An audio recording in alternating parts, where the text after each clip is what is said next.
एक छोटे से गांव में हसन नाम का एक लड़का अपने दादा मुश्ताक अहमद के साथ रहता था।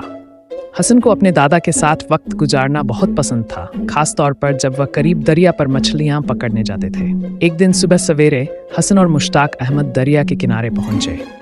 दरिया का पानी शफ्फाफ था और सूरज की किरणें पानी पर चमक रही थीं। मुश्ताक अहमद ने हसन को जाल फेंकने का तरीका सिखाया और कहा, बेटा, मछलियां सब्र और होशियारी से पकड़ी जाती हैं। हसन ने दादा की बात गौर से सुनी और पहली बार खुद जाल फेंका। कुछ देर बाद जाल में हलचल हुई। हसन ने खुश होकर दादा को बुलाया।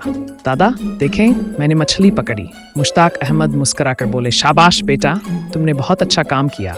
हसन ने देखा कि मछली खूबसूरत और चमकदार थी। दादा ने कहा, ये मछली कुदरत का अनमोल तोहफा है, इसे हमेशा इज्जत से संभालना चाहिए। शाम होने पर वे दोनों घर वापस आए।